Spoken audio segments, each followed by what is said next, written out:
some really good educational content on the Jazz Video Guy channel.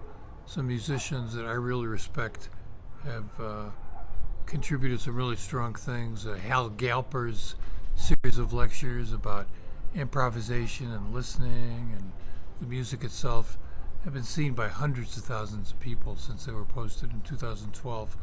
Also, another very popular educational video is the one I did with Walter Bishop Jr., my dear friend, who had a theory of fourths that when he developed in LA in the 70s when he was living out there, was embraced by a number of musicians, including Herbie Hancock and Benny Maupin, and that was an important contribution to this music. And I've also got one video from my friend Russ Ferrante, who plays with the Yellow Jackets and teaches at USC with my friend Bob Mintzer, about voicings that I think you'll find pretty cool. And lately we've been posting a lot of Dave Frank's master classes. He's been doing them on YouTube for like 15 years. They're very popular, and he also teaches on Skype. Actually, it's the master classes on YouTube that were responsible for getting students to say, hey, do you teach as well? They dug the master classes, and since I guess 2014, something like that, he's taught students from all around the world because this is a global art form, global music form. And he stays in touch with the students, and we were going back and forth last night about a situation in Iran right now. One of his students is over there, and he was getting like an insider's perspective, which sometimes we don't get on the news, just from this one student, which was pretty interesting and also pretty upsetting. Dave's new master class, which runs after this intro, is about going off the changes when you improvise, using some alternative theories, and then after the improvisation is done, going back to the music, to the original system. This is something that Trane did, that Chick Corea did. They kind of modernized jazz improvisation using this approach, among other things. And this particular video outlines 4 specific alternative harmonic systems to use when you go off the changes. So improvisation is a really important part of the music, and this is some content I think you'll find really, really helpful. Good evening. My name is Dave Frank. Welcome to my 15th Internet Masterclass. I'm coming to you live tonight from Hari NYC in the heart of New York City. It's a beautiful jazz yoga space, and tonight we're going to be using it for jazz. Tonight's subject should be very interesting. It's free at last, playing outside the changes. This is going to be an advanced class, so follow along the best you can. I recommend that you go to my website, www.davefrankjazz.com, and download the notes. I think on this particular class, it will be of great use. I want to thank you all so much for your emails and correspondence. It's been great to get to know you, and I think tonight will be a very interesting class. So hang in there with me. Read along with me, if you will.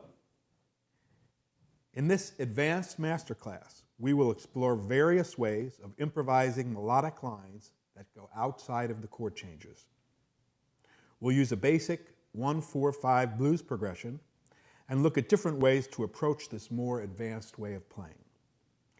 The general concept in playing lines outside the changes is to suspend the underlying chord progression as a basis for linear improvisation for a period of time, improvising during the suspended measures using a different superimposed concept, mode, or progression.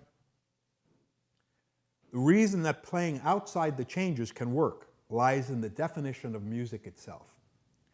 We can define music as a logical series of ordered tones. What we call the changes of a tune can simply be thought of as the way we as jazz musicians have been conditioned to expect this logic to function. As long as what we superimpose over the original changes have a definite alternate musical logic, we can be free to play inside and outside of the changes however we like. Improvising outside the changes is a vast subject. In this class, we'll look at a few alternate musical logics that we can superimpose over a basic blues progression.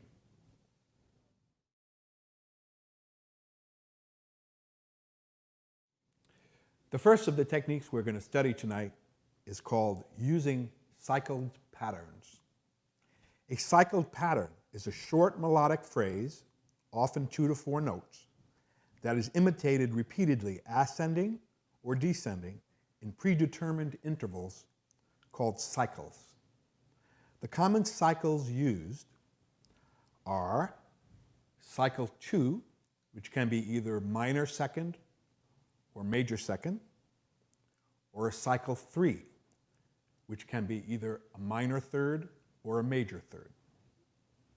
Improvising this way, we suspend the chord progression of the moment and improvise instead using a cycle 2 or 3 pattern for as long as you like, often 4 or more measures, and then return to improvising over the changes.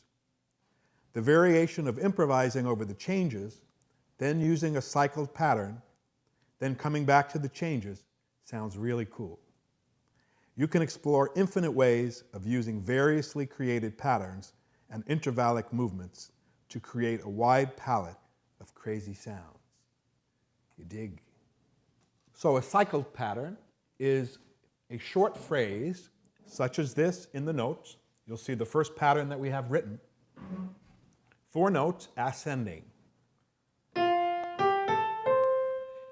What we're going to do with that pattern is we're going to move it up what we call a cycle minor second, which is half step grammatically, and we're going to repeat the same pattern from the next root. So we started on F, and we move it up to G flat,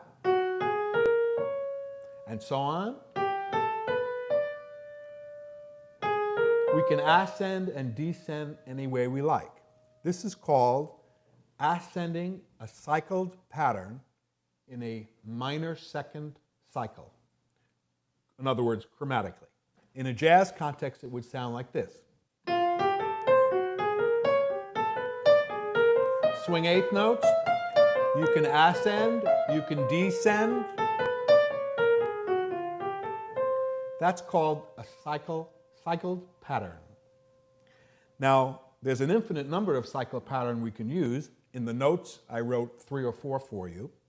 And if we do different cycles, the combination of different patterns and different cycles is unbelievable in terms of how infinite. It makes infinite look small. So the second pattern goes like this. It's a descending arpeggio. And we're going to move that up a major cycle 2, which means we're going to move the pattern, all the notes up a major second, a few times.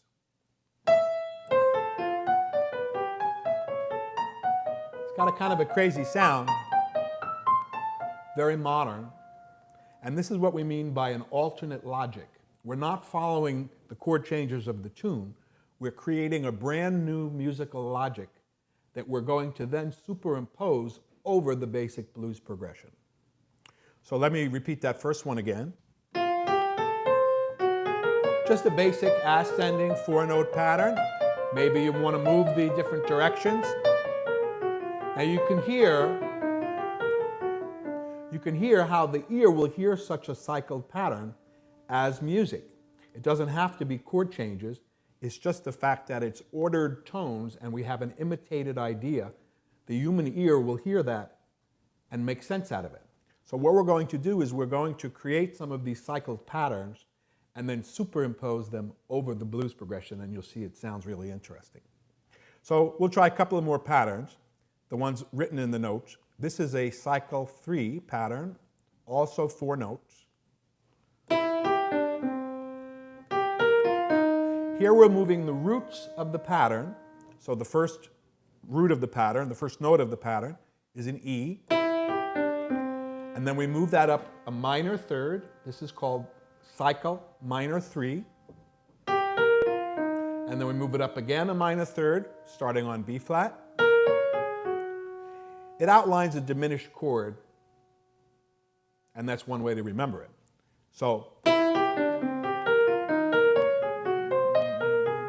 That's a cycle 3 pattern. Let me try it one more time.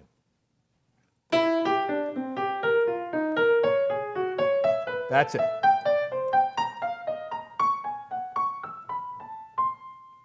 Okay. And then there's one more we can try, which will be a cycle major third, and that's a simple 3-note augmented triad.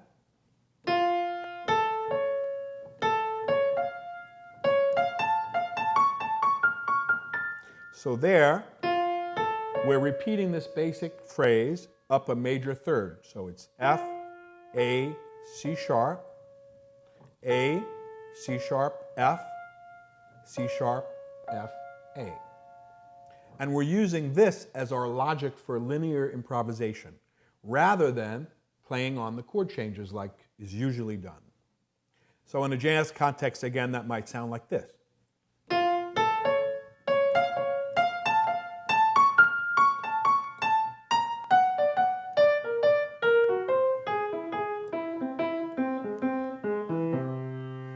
This is called cycled patterns. Now, if I were to play a melody only using cycled patterns, it would sound pretty outside and might sound something like this.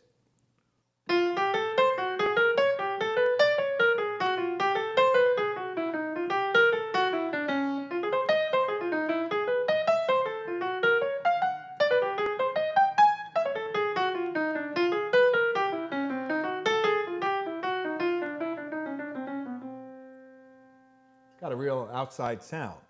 Now what we can do is we can superimpose something like this against the blues progression. And I'll play the blues progression with the bass line in the left hand. Check this out.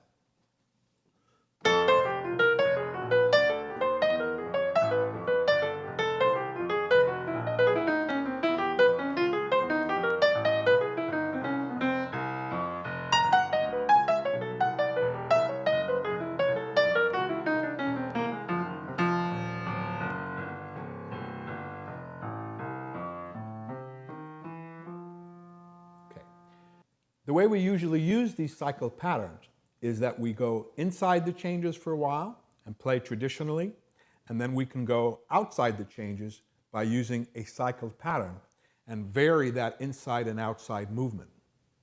This is a more advanced way of playing than playing inside traditionally the changes the way most of us do all the time. But it has a great sound and it will take everybody by surprise. Inside and outside the changes sounds something like this if we're using a cycled pattern.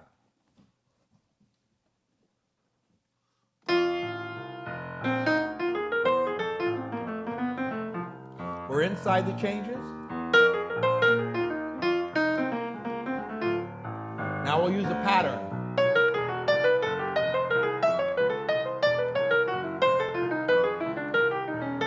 Now we'll go back inside.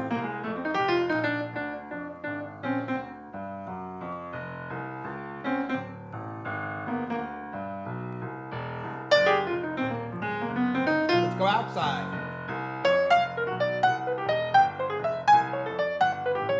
Sometimes you can change your timing a little bit too. Now we'll go back inside.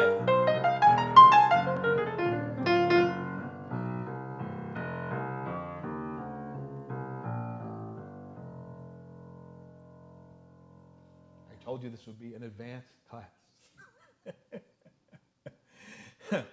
Let's try it again. So the concept is that you'll start by playing inside the changes, and then when you get a little signal from the man who lives upstairs, you can switch to going outside the changes using a cycled pattern. A great way to practice this is to practice a number of cycled patterns in different cycles. So maybe I'll take a simple melody like this. We did this one. And I'll practice it in half steps, cycle minor 2. Maybe I'll practice it in major seconds, which will be a major cycle 2.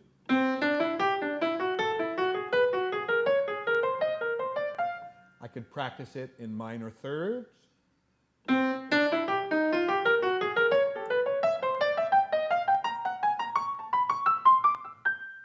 And I can practice it in major thirds.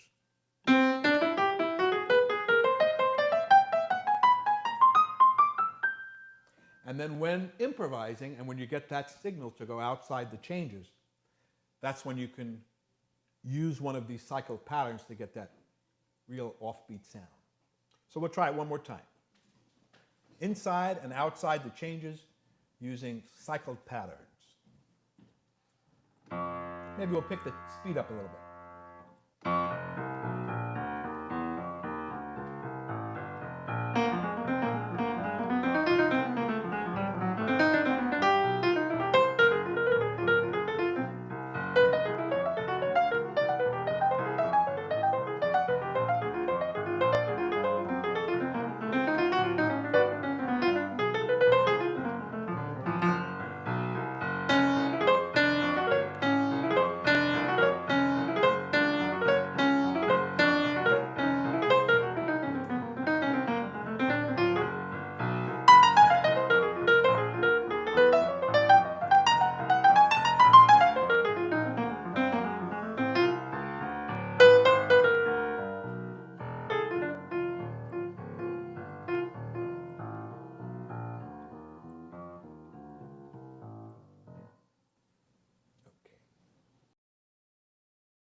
Our next concept for playing outside the changes we'll call modal assignment.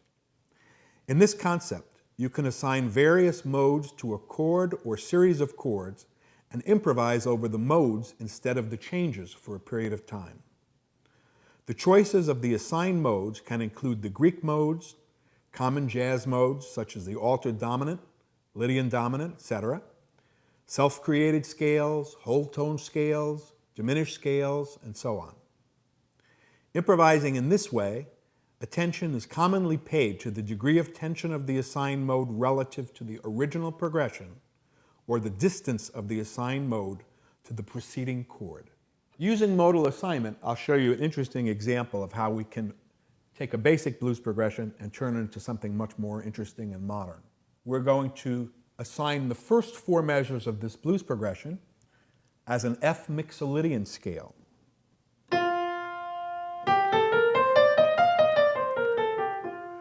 We're choosing F mixolydian because it's very close to the F blues scale and it's got a pleasant sound. For the second four measures of the blues progression, we're going to assign a G flat Phrygian.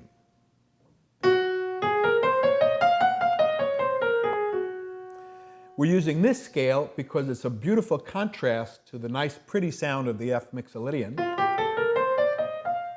It's also close to the F, so instead of jumping from F to B flat, we're going to go close, F to G flat.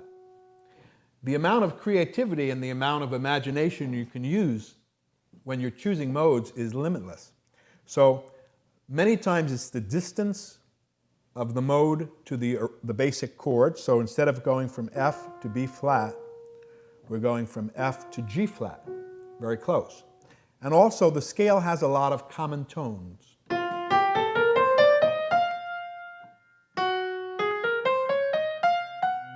If we played them both from F, it would sound like this.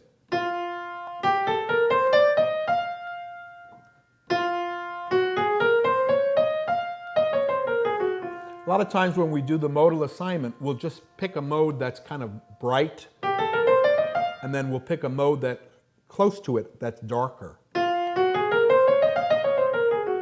A little more mysterious. It's a nice blend.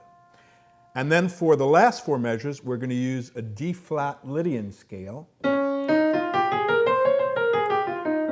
And then we'll move that same scale to an E flat mixolydian. It's the same scale, but we're going to start it from D flat, then E flat, and then F mixolydian again. So if we look at the root movement of this assigned mode concept, instead of going from F to B flat, F, F, B flat, F, F, C, B flat, F, F. It'll go like this. F, F, F, F, G flat, G flat, F, F, D flat, E flat, F. Okay? Now if we improvised over the modes that we were talking about rather than the chord progression, it would sound like this.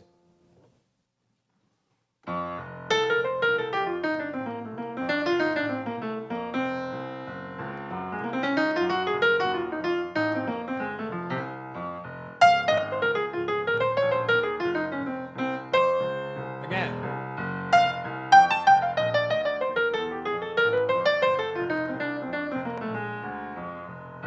There it is. D flat, E flat, F. So instead of playing changes, we're playing modes. G flat Phrygian. It's a nice compliment. F Mixolydian.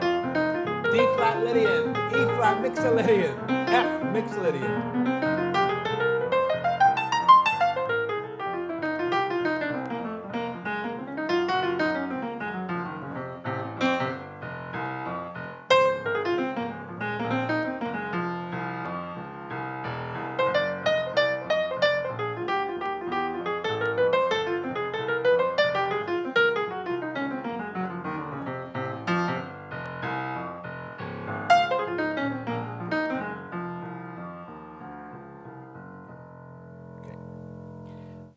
The final use of the modal assignment would be to go inside and outside the changes, just like we did with the cycled pattern. So for example, we might start inside the changes for 4 measures, and then go into the mode.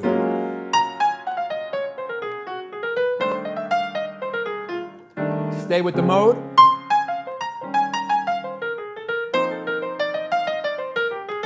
Play inside. Stay inside. Go mode. Go inside. Inside. Mode. One more time. Inside. Outside.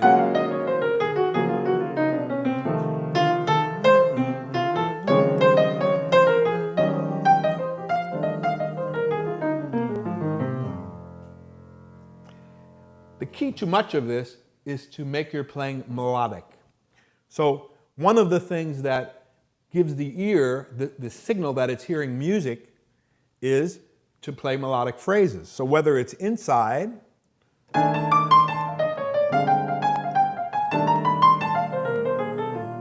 or if it's a modal phrase,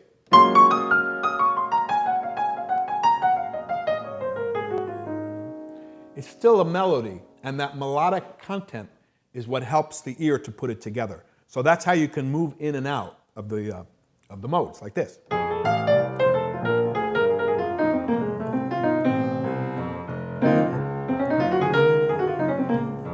It's a cool sound.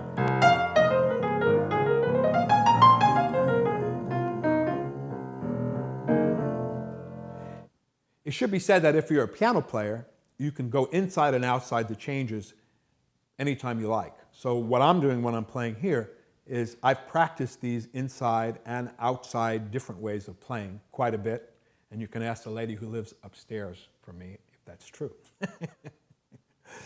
I know she has a rolling pin. If you're a horn player or a guitar player, for example, you can use the cycled patterns and go inside and outside the changes anytime you like. It'd probably be a good idea to tell the other people you're playing with that you're going to be doing that, just so they won't be overly surprised.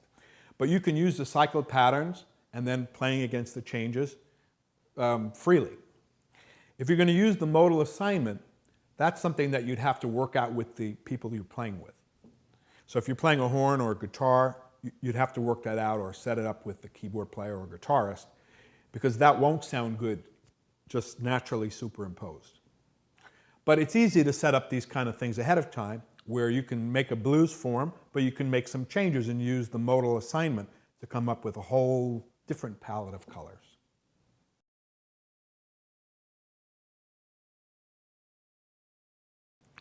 The next concept we're going to study tonight is the use of ambiguous scales. In this concept, you can suspend the underlying chord sequence and improvise using ambiguous scales for as long as desired. Make sure to create melodic phrases when improvising and using ambiguous scales. The ambiguous scales you use may or may not have a relationship to the underlying changes. One example of an ambiguous scale is a whole tone scale, and this is a scale in full steps. It's like a horror movie. It's a nice sound. You could also start it from D flat. By an ambiguous scale, we mean a scale that sounds kind of murky. It's not a clear diatonic sound, but it's a kind of an unusual, mysterious sound.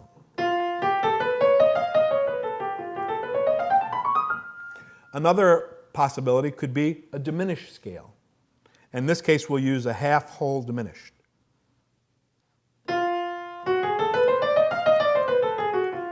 Here we're using a half-whole diminished scale.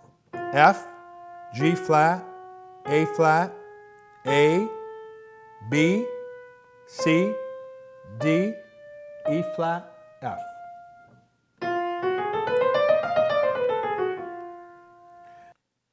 I'm now going to improvise using a whole tone scale, and we'll just try a whole tone scale line by itself.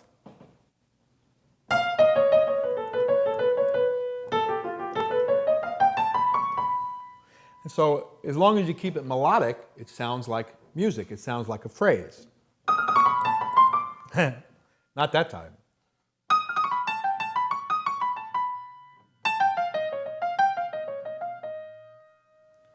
And if we made a melody out of a diminished scale, it might sound like this.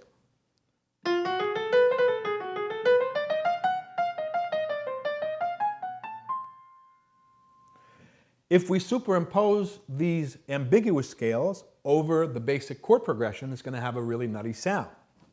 So first we'll try the whole tone scale.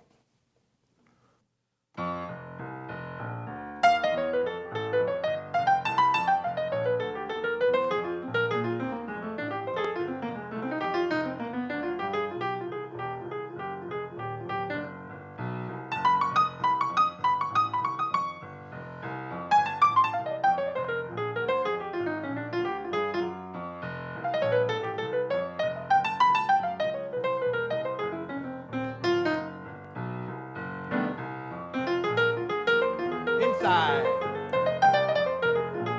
outside, inside, outside. Keep it melodic. Inside, outside.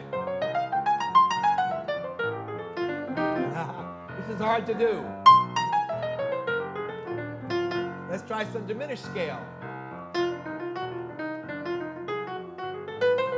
Inside, outside,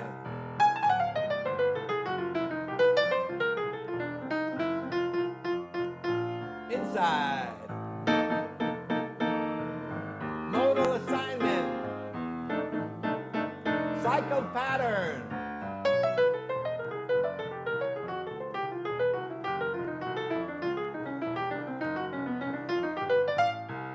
inside, outside, inside. Yeah.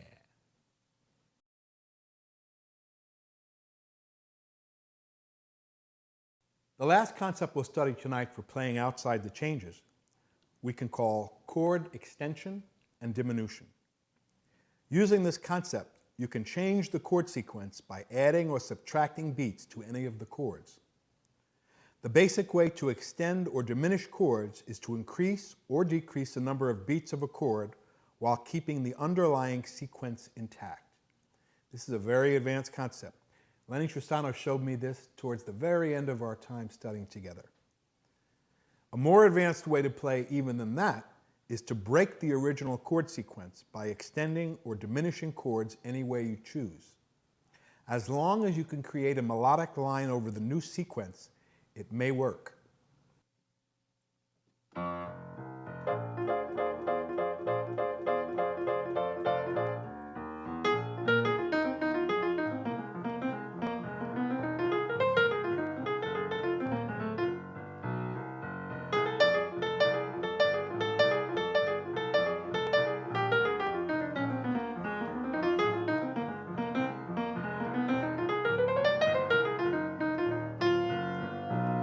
F, B flat, hold the B flat, F, B flat, hold the B flat, F, C, hold the C, F, F, B flat, F, F, F, B flat, F, C, C, C, Senor, F, B flat, F, F, B flat, F, F, C, B flat.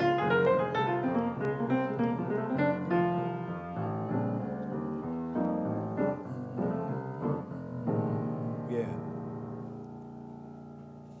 Can you get some of that? It's quite an interesting concept. You can use all these concepts freely. You can switch between modal assignment, cycled patterns, extended chords, ambiguous scales. You can play inside, outside, any place you like. It's really quite an exciting concept to play outside the changes. And the best way to learn how to do it is to take one of these advanced concepts we're studying tonight and just practice that one concept first. Learn how to make a melodic line using one of these concepts, and then slowly try to go inside and outside the changes, switching from traditional improvising to using one of these advanced concepts.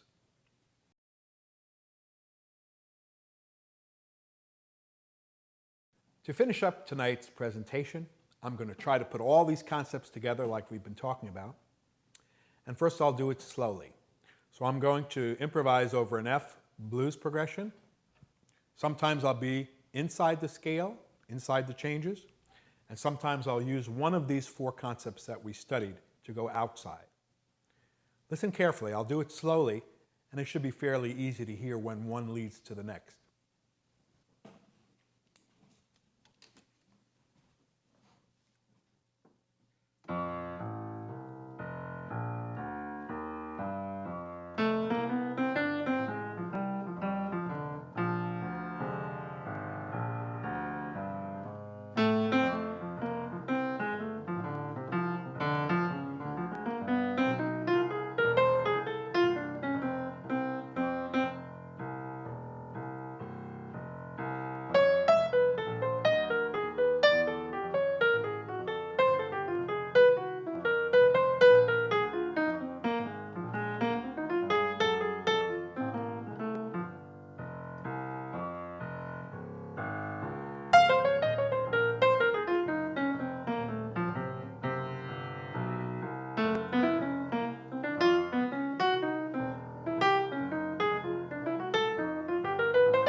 And now I'll do the same thing faster.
Well, that's it, folks. Thank you so much for joining me tonight through this wild excursion and playing inside and outside the changes. I hope some of it made sense. I was trying to figure out what I was talking about as I was saying it. I'd like to thank my great technical team, Josh Berger, audio, and Melissa Kelly, video, for their expert help in getting these videos on YouTube. You can reach me anytime on my website, davefrankjazz.com. There are 14 other master classes you can choose from on YouTube and Ustream. Everything from Eric Dolphy, Charlie Parker, Lenny Tristano, Marx Brothers, Liberace, Walking Bassline Clinic, Oscar Peterson. All free, no commercial interruption. So thank you for joining me again. Good to be with you. Ciao for now. Try this at home.